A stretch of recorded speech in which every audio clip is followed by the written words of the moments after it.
بسم الله الرحمن الرحيم. الحمد لله رب العالمين والعاقبة للمتقين، والصلاة والسلام على سيد الأنبياء والمرسلين سيدنا محمد وآله وأصحابه أجمعين. أما بعد، فأعوذ بالله من الشيطان الرجيم. بسم الله الرحمن الرحيم. والشمس وضحاها والقمر إذا تلاها والنهار إذا جلاها والليل إذا يغشاها والسماء وما بناها والأرض وما طحاها ونفس وما سواها فألهمها فجورها وتقواها قد أفلح من زكاها وقد خاب من دساها. صدق اللہ العظیم. محترم دوستوں، بزرگوں، بھائیوں، تقریباً 2 ماہ کے عرصے کے بعد دوبارہ اللہ تبارک و تعالیٰ نے قرآن مجید کی تفسیر کا موقع عنایت فرمایا. ظاہر سی بات ہے، رمضان المبارک کے مہینے کی وجہ سے ہمارا جو سلسلہ پہلے سے چل رہا تھا وہ موقوف ہوا، رکا ہوا تھا، اور آخر میں سورۃ اللیل کی تفسیر بیان کی گئی، بتلائی گئی تھی. چونکہ عام طور پر نمازوں میں پارے عام کی یہ صورتیں بارہا پڑھی جاتی ہیں، اس وجہ سے ان صورتوں کو آخر کی طرف سے آگے بڑھتے ہوئے کچھ نہ کچھ ان آیتوں کا ترجمہ، اس سے متعلق تفسیر وغیرہ اس کو بیان کیا جا رہا ہے. بہرحال اب یہ سلسلہ دوبارہ اللہ نے اپنے کرم سے، اپنے فضل سے شروع کرنے کا، جاری کرنے کا اللہ نے موقع عطا فرمایا. پہلے تو ہم اللہ کا شکر ادا کریں کہ اللہ تبارک و تعالیٰ قرآن مجید سے وابستگی عطا فرمائی، قرآن کے عنوان پر جڑنے کی، جمع ہونے کی، کہنے سننے کی اللہ نے توفیق عطا فرمائی. ظاہر سی بات ہے، آج دنیا میں لوگوں کے پاس دنیا کے کاموں کے لیے تو وقت ہے، دنیا کے کاموں کے لیے تو فرصت ملتی ہے، لیکن اللہ کے کلام قرآن مجید کے لیے عموماً لوگوں میں فرصت نہیں پائی جاتی، لوگ اس کو ضروری نہیں سمجھتے. ایسے میں اللہ تبارک و تعالیٰ نے قرآن سے متعلق جڑنے کی، جمع ہونے کی توفیق عطا فرمائی. اس پر ہم اللہ کا شکر ادا کریں. بہرحال یہ جو سورۃ الشمس، جس میں اللہ تبارک و تعالیٰ نے اس پوری سورت کا خلاصہ یہ کہ ہر انسان میں اللہ نے 2 طرح کے مادے رکھے ہیں. اگر انسان اپنے آپ کو اچھا بنانا چاہے، نیک بنانا چاہے، اپنی آخرت کو سنوارنا چاہے، تو اللہ تبارک و تعالیٰ نے اچھا بننے کی صلاحیت اور اچھا بننے کا موقع انسان کو اللہ نے عطا فرمایا. اور انسان نیکی کر کے، بھلائی کے کام کر کے اپنے آپ کو دنیا اور آخرت میں کامیاب بنا سکتا ہے. دوسرا مادہ ہر انسان میں اللہ تبارک و تعالیٰ نے برائیوں کا رکھا ہے، گناہوں کا رکھا ہے، نافرمانی کے رکھا ہے. اور اس کی وجہ سے انسان اگر چاہے تو اللہ کی نافرمانی کر سکتا ہے، برائیوں کا ارتکاب کر سکتا ہے، اور اس کی وجہ سے اس کی دنیا اور آخرت دونوں خراب ہو جاتی ہیں. اچھائیوں سے دنیا اور آخرت اچھی بنتی ہے، برائیوں سے دنیا اور آخرت خراب اور بگڑ جاتی ہے. چنانچہ اللہ تبارک و تعالیٰ نے اس صورت میں، جو اس صورت کا لب لباب اور اس کا خلاصہ جو ہے وہ یہ ہے کہ انسان میں دونوں طرح کی صلاحیتیں، دونوں طرح کے مادے اللہ نے رکھے ہیں.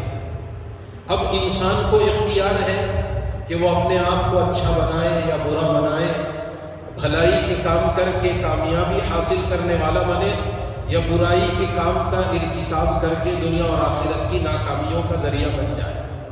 اب اسی میں آگے نتیجے کے طور پر آگے قوم سمود کا ذکر آیا اور اس کے ذریعے سے اللہ تبارک و تعالیٰ نے یہ سمجھائے ہیں کہ قوم سمود نے غلط راستہ اختیار کیا، برائی والا راستہ اختیار کیا تو وہ ناکام ہو گئے، نامراد ہو گئے۔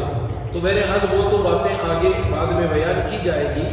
ابتدائی جو آیتیں ہیں ان آیتوں کا پہلے کچھ آیتوں کا ترجمہ کر لیتے ہیں، پھر اس کے بعد اس کی تفسیر اور اس کی تشریح کا تذکرہ کیا جاتا ہے۔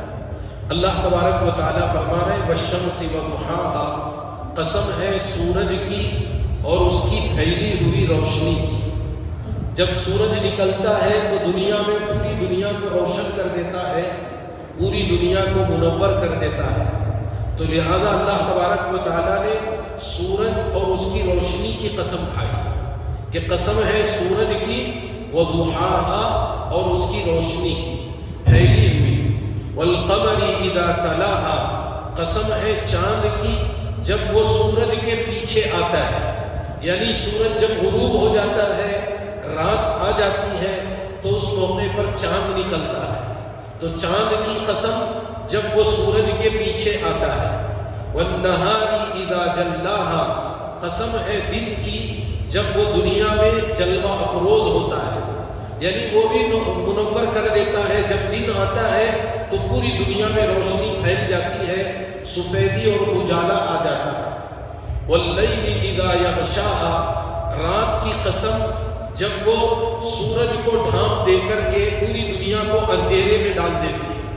رات جب آتی ہے تو دنیا میں اندھیرا چھا جاتا ہے اور پوری دنیا میں سورج کی روشنی غائب ہو کر کے اندھیرا اس پر چھا جاتا ہے۔ والسماء وما بناها، آسمان کی قسم اور اس ذات کی قسم جس نے آسمان کو بنایا ہے۔ والسماء، آسمان کی قسم، وما بناها، اور اس ذات کی قسم جس نے آسمان کو بنایا۔ والارض وما طحاها، زمین کی قسم اور جس نے اس کو بچھایا پھیلایا۔ زمین کو یعنی مراد اس سے اللہ تبارک و تعالیٰ کی ذات ہے۔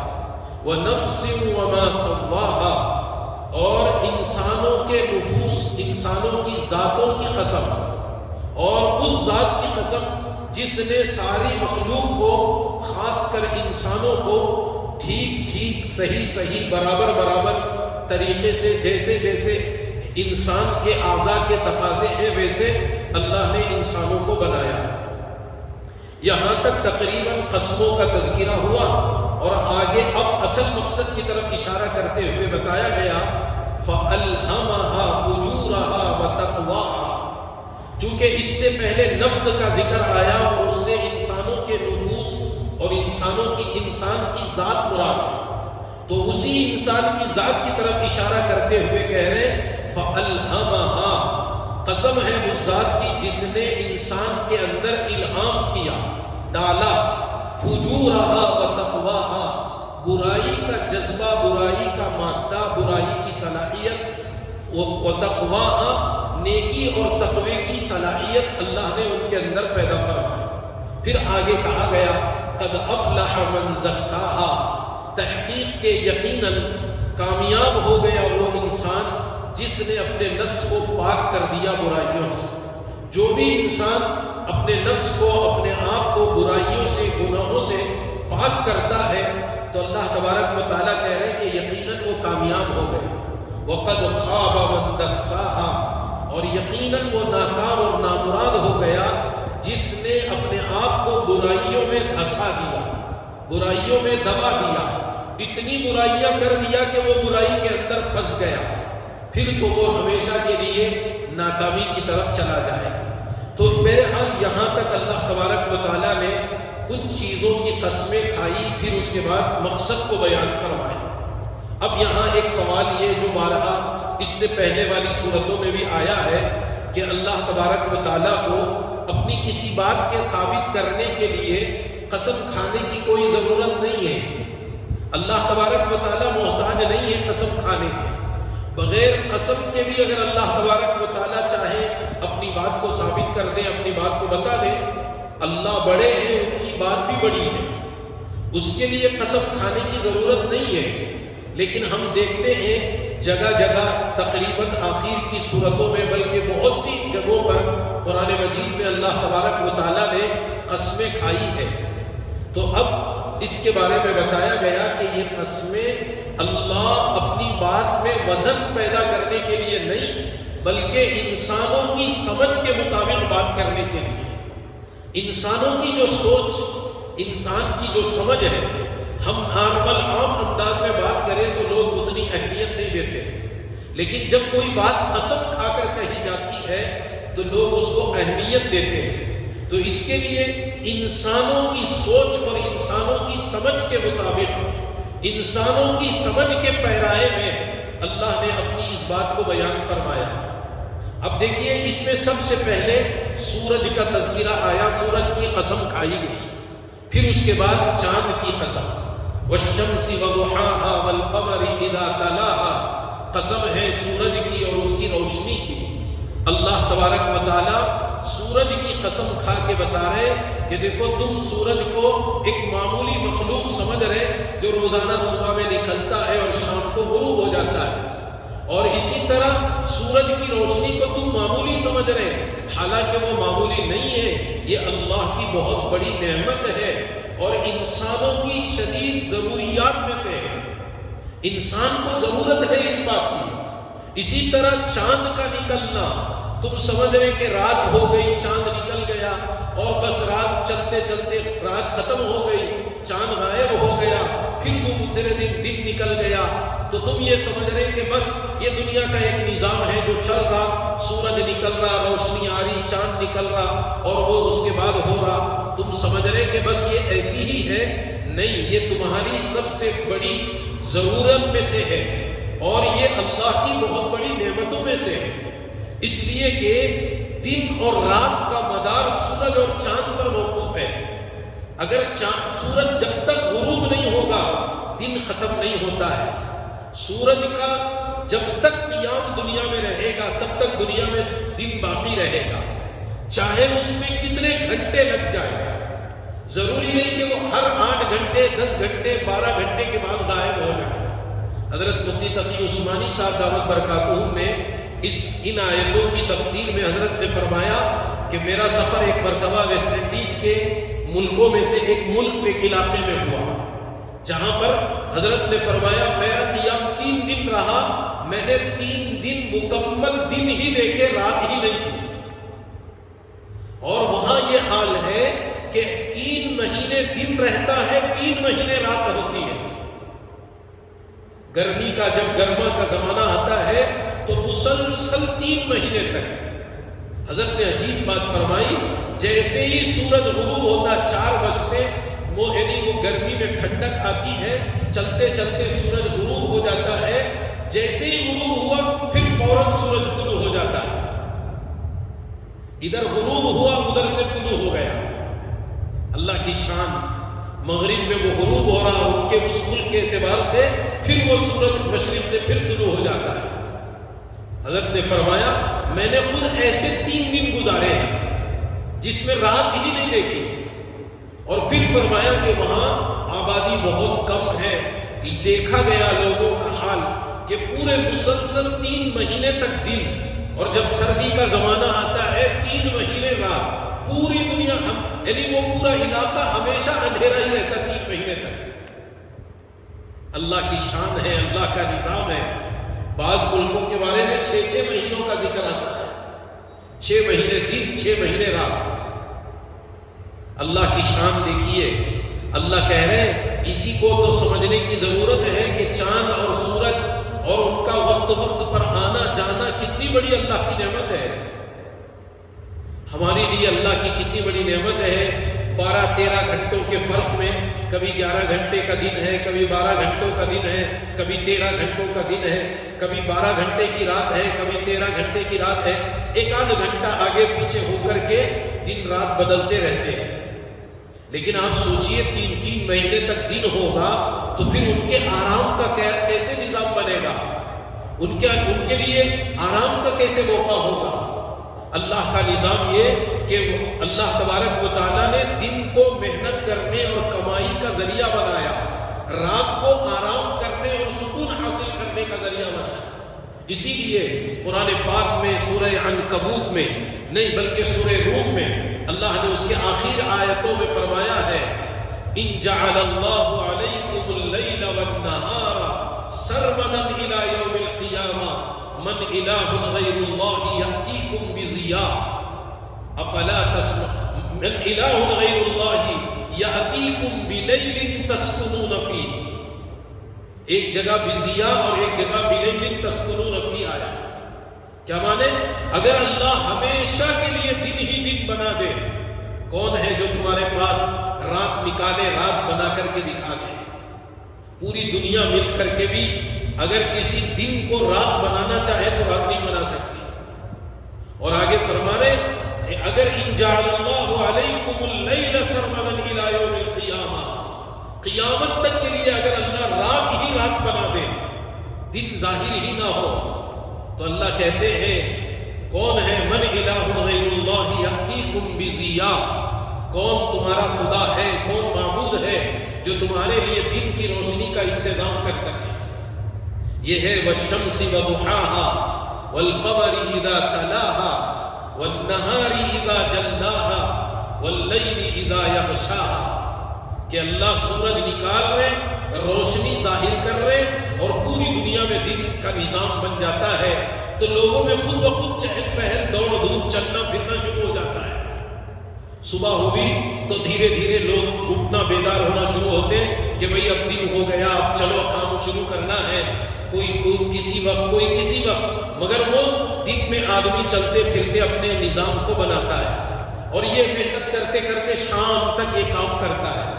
جیسے ہی شام ہو جائے گی تو پھر اللہ کا نظام یہ کہ والقمر اذا تلاها، اس کی پیچھے چاند آ جاتا ہے، اور واللیل اذا یغشاها، رات آتی ہے جو سورج وغیرہ کو ڈھانپ کر پوری دنیا کو اندھیرے میں پھیلا دیتی ہے، اور اس کے بعد اب آدمی آرام کی طرف جاتا ہے، اور رات میں ہی آدمی صحیح معنوں میں آرام کر سکتا ہے۔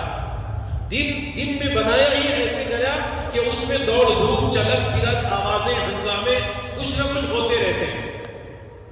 آدمی چاہے نہ چاہے، خود اپنے گھر میں اپنے پاس کوئی کام نہ بھی کرے، باہر کی آوازیں آتی رہتی، لوگوں کے چلنے پھرنے کی، لوگوں کی باتیں کرنے کی، کچھ نہ کچھ نظام وہ چلتا رہتا ہے۔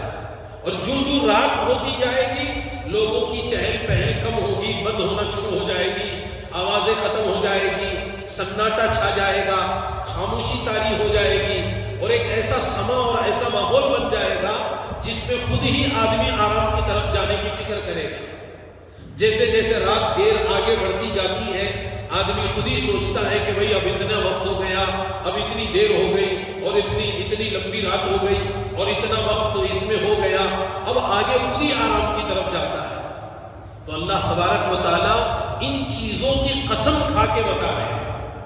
کبھی تم نے غور کیا سورج کو اور اس کی روشنی کو، اور اس کی روشنی کتنی ضرورت کی چیز ہے ہماری؟ اگر سورج نہ نکلے، اس کی روشنی کا انتظام نہ ہو، تو پیڑ پودوں سے پھل اگنا بند ہو جائیں گے۔ سورج کی کرنوں کا ہونا مختلف مخلوقات کے لیے ضرورت کی چیز ہے ان کی، اور اس کے بغیر انسان کا نظام چلنا مشکل ہو جاتا ہے۔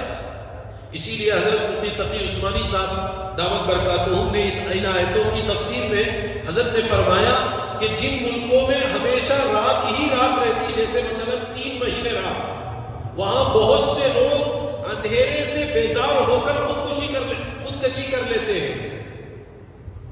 کب تک اندھیرا دیکھتے رہیں گے؟ رات کو کب تک سنبھالیں گے؟ اور کتنے لوگ دن دیکھتے دیکھتے پریشان ہو جائیں گے۔ اس لیے کہ رات کا جو سکون ہوتا ہے، رات کے ذریعے سے جو اللہ کی طرف سے بندوں کے لیے جو نعمت دی گئی، وہ نعمت دن میں حاصل نہیں ہو سکتی۔ آدمی چاہے پورا دن بھر سوتا رہے، رات کے 2-4 گھنٹوں کی نیند کا مقابلہ نہیں کر سکتا ہے۔ آدمی صحیح معنوں میں رات میں 4-5 گھنٹے اچھی نیند کر لے پھر پوری دن بھر اس کو بشاشت رہتی ہے، ورنہ تو وہ دن بھر میں اس کو بشاشت نہیں رہتی۔ یہ اللہ کی قدرت ہے، اللہ کا نظام ہے۔ اللہ نے ان چیزوں کی قسمیں کھائی اور اس کے ذریعے سے فرمایا کہ میرے بندو کبھی غور تو کرو، سورج اور چاند، دن اور رات، یہ اللہ کی کتنی بڑی نعمتوں میں سے ہے اور یہ تمہاری کتنی ضرورت کی چیزوں میں سے ہے۔ دنیا میں جو پیداوار کا نظام اللہ نے بنایا، سورج کی کرنیں جب اس پہ پڑتی ہیں اور حتیٰ کہ چاند کی شعاعیں، چاندنا جب تک وہ درختوں پر نہیں پڑتا اس وقت تک اس پھل میں یا اس اناج اور غلے میں لذت اور اس میں مزہ اور چاشنی پیدا نہیں ہوتی۔ سورج کی کرنوں کی بھی ضرورت ہے، چاند کی چاندنی کی ضرورت ہے ان کو، اور اس کے بعد ہی صحیح معنوں میں اس غلے اور اناج اور پھل وغیرہ جتنے بھی ہماری استعمال کی جانے والی غذائیں ہیں ان کے اندر اللہ کی طرف سے اس کا نظام پیدا ہوتا ہے۔ تو اللہ تبارک و تعالیٰ اس کے لیے ان چیزوں کی قسمیں کھا رہے ہیں اور یہ کہہ رہے ہیں کہ والشمس وضحاها، قسم ہے سورج کی اور اس کی روشنی کی، والقمر اذا تلاها، چاند کی جو کہ سورج کے بعد اور اس کے پیچھے آتا ہے جب سورج غائب ہو جاتا، غروب ہو جاتا ہے، والنہار اذا جلاها، اور دن کی روشنی جب اس کی تجلی دنیا میں ظاہر ہو جاتی ہے اور وہ جلوہ افروز ہوتا ہے، تو آپ دیکھیے رات میں کسی کام کے کرنے کے لیے کتنی روشنی کا انتظام آدمی کو کرنا پڑتا ہے۔ آپ دیکھتے ہیں سڑکوں میں چلتے ہوئے، روڈوں میں، راستے میں کام چلتا ہے، کہیں کوئی کنسٹرکشن کا بلڈنگ وغیرہ کا کام چل رہا، کتنی بڑی بڑی روشنیوں کا نظام اس کو بنانا پڑتا ہے اس کام کے کرنے کے لیے، اور وہ کام دن میں بآسانی ہو جاتا ہے، کسی روشنی کی کوئی ضرورت نہیں ہے۔ بغیر کسی روشنی کے کتنے کام دنیا کے اندر دن بھر میں کیے جاتے ہیں۔ رات کو اگر کوئی کام کرنا ہے، چھوٹے سے چھوٹا بھی کام ہوگا، روشنی کے بغیر ہم وہ کام نہیں کر سکتے۔ تو یہ اللہ کی کتنی بڑی نعمت ہے، اس نعمت کو بتایا جا رہا اور اس کی قسم کھائی جا رہی اور یہ سمجھایا جا رہا کہ دیکھو اللہ تبارک و تعالیٰ کی طرف سے دن تمہارے لیے کتنی بڑی نعمت ہے، اور اسی طریقے سے واللیل اذا یغشا، رات کی قسم کھائی گئی جبکہ وہ پوری دنیا پر چھا جاتی ہے اور سورج وغیرہ کی روشنی کو وہ اپنے اندر ڈھانپ کر ان کو پورے اندھیرے کی لپیٹ میں لے لیتی ہے، اور یہ بھی انسانوں کی لیے نعمت اور ضرورت ہے۔ سورۃ النبا میں اللہ تبارک و تعالیٰ نے دن اور رات کا تذکرہ کیا اور وہاں بتایا گیا وَجَعَلْنَا النَّهَارَ وَجَعَلْنَا اللَّيْلَ لِبَاسًا وَجَعَلْنَا النَّهَارَ مَعَاشًا، رات کو تمہارے آرام کا ذریعہ بنایا، یعنی تمہارے لیے لباس کی طرح اس کو ڈھانپ دیا پوری دنیا کو، اور دن کو تمہارے ذریعے معاش کمانے کا ذریعہ بنایا، اور یہ ایک نظام ہے اور ایک ماحول بنا ہوا ہے۔ صبح سے شام تک محنت کا آدمی ماحول بھی ہے، عادی بھی ہے، اور وہ کام کرنے میں اس کو آسانی بھی ہے۔ اسی لیے آپ دیکھیں گے بہت سے کمپنیاں، فیکٹریاں والے دن بھر جو کام ہوتا ہے رات کو روٹی کے، یعنی رات کو 1 گھنٹہ کریں گے تو دن کے مقابل میں ڈبل پیسے اس کی قیمت بڑھ جاتی ہے، چونکہ حقیقت میں وہ کام کا وقت نہیں ہے، وہ کام کا وقت نہیں ہے، وہ آرام کا ہے۔ اگر رات دیر تک کوئی کام لیا جاتا تو اس کی قیمت الگ کر دی جاتی، کیوں؟ اس لیے کہ وہ نظام زندگی سے ہٹی ہوئی چیز ہے، زندگی کے نظام سے اس کو ہٹایا گیا، تو جس کی وجہ سے اس کی قیمت بڑھ گئی، اور تھوڑی دیر کی محنت وہ ڈبل سمجھی جائے گی۔ 1 گھنٹہ کریں گے تو دن میں 2 گھنٹے کرنے کے برابر، اور یہ 1.5 گھنٹہ کرو گے تو دن میں 3 گھنٹے کے کام کے برابر سمجھا جاتا ہے۔ یہ ہے تقسیم نظام، دنیا کے نظام کو اللہ نے تقسیم کر دیا کہ دن اس کے لیے بنایا گیا، رات اس کے لیے بنائی گئی، لیکن تم صرف دن رات گزارتے چلے جائیں، یہ کام کی یہ اصل چیز نہیں ہے، اس میں غور کریں کہ یہ اللہ کی کتنی بڑی نعمت ہے۔ اللہ نے اس کے ذریعے ہماری زندگیوں کا کتنا بڑا نظام قائم کیا اور کتنا بہترین انتظام کیا۔ اللہ معاف فرمائے، اب آج کل ہمارے درمیان اس نظام میں بگاڑ ہم نے خود ہی پیدا کر لیا۔ دن جاگنے آرام کام کرنے کی چیز تھی، ہم نے اس کو آرام کی چیز بنا لی۔ رات آرام کرنے کی چیز تھی، ہم نے اس کو کام کرنے کی، محنت کرنے کی اور جاگنے کا نظام بنا لیا ہے۔ اب تو دیکھیے اللہ معاف فرمائے، چلتے چلتے 1 بجے رات 1:30 بجے 2 بجے تک ماحول ہی ایسا بنتا جا رہا کہ اب بہت سے لوگوں کو نیند بھی نہیں آتی رات اتنی دیر تک، پھر دن بھر دن میں لمبا بہت دیر تک، یعنی اٹھنے میں دقت۔ یہ ہے اللہ نے اسی لیے ان چیزوں کی قسمیں کھا کر کے بتائی کہ دن کا نظام الگ، رات کا نظام الگ، اور دن کے کام الگ، رات کے کام الگ۔ اسی لیے اللہ نے ان چیزوں کی قسمیں کھائی، اور آگے آسمان، زمین، انسان کے نفس وغیرہ کا بھی تذکرہ ہے انشاءاللہ۔ چونکہ یہ ابھی پہلا بھی ہفتہ ہے اور دیر بھی ہو گئی، انشاءاللہ اگلی مرتبہ آگے کی آیتوں سے آگے کی آیتوں کی اس کا ترجمہ، اس کی تشریح، اس سے متعلق کچھ باتیں عرض کی جائے گی۔